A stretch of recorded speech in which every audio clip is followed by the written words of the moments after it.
Чартерным рейсом из Москвы в Ингушетию прибывают почетные гости. У трапа их встречают глава Ингушетии Юнусбек Евкуров и председатель парламента Зелимхан Евлоев. В списке гостей глава Минкавказа Лев Кузнецов, губернатор Ульяновской области Сергей Морозов, председатель Совета при президенте Российской Федерации по развитию гражданского общества и правам человека Михаил Федотов, заместитель полномочного представителя президента Российской Федерации в СКФО Максим Владимиров, члены Совета Федерации, депутаты Госдумы и тренер сборной России по дзюдо Эцио Гамба.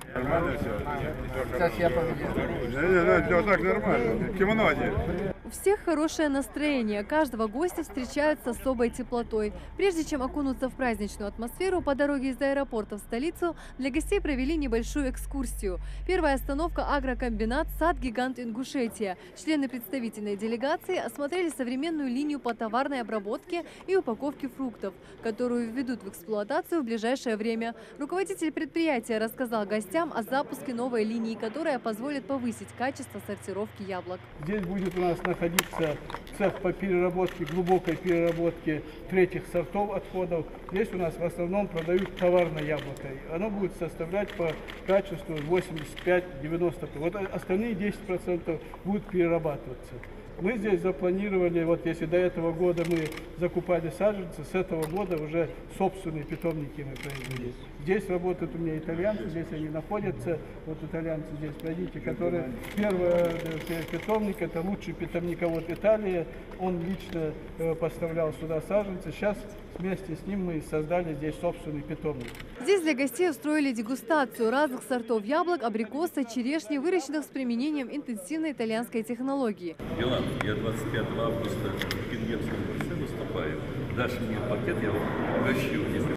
Урожайность фруктов с каждым годом в хозяйстве повышается благодаря правильному уходу, использованию передовых итальянских технологий, которые хорошо освоили специалисты предприятия. Руководитель агрокомбината поделился, что в прошлом году урожай яблок на предприятии увеличен на 300%. А после посещения инвестиционного объекта гости отправились на культурную экскурсию по мемориалу памяти и славы. Если смотреть прямо, с правой стороны дикая дивизия, Ингушский конный полк.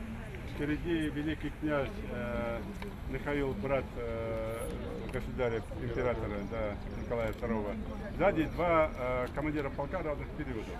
А слева это Брестская крепость, последний защитник Брестской крепости. Здесь, в музее под открытым небом, делегация в сопровождении главы региона знакомится с историческими памятниками. Юнусбек Евкуров по такому случаю лично проводит экскурсию для гостей. Первый монумент мемориального комплекса начали строить в 1996 году. Это 9 башен, скрепленных колючей проволокой и символизирующих число депортированных в 1944 году народов Кавказа. Гости задают вопросы и интересуются деталями разных исторических событий, уточняя и дополняя общую историю региона и страны. Именно Алексей II, а чуть дальше академик Лихачев, увековечены памяти. Они ходили с проектом закона о создании Ингушской республики Бориса Николаевича Ельцина. Их слово, я думаю, что тоже был один из ключевых.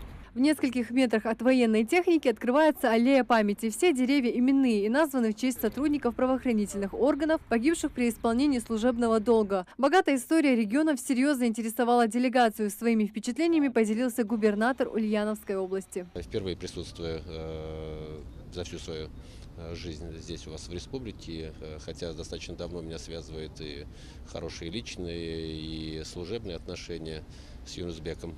И я хочу сказать о том, что то, что вот он сегодня показал, а до этого он очень много рассказывал, превзошли даже мои самые смелые ожидания.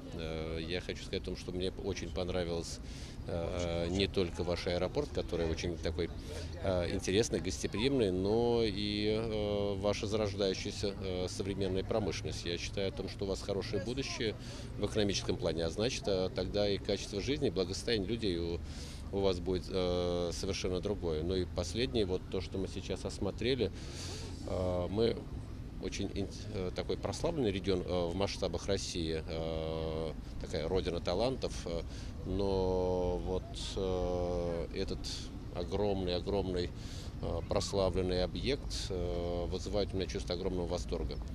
Вы не только красивый народ и люди, но и люди, обладающие замечательной памятью. И дай Бог, чтобы у вас все в жизни самые смелые планы сбылись.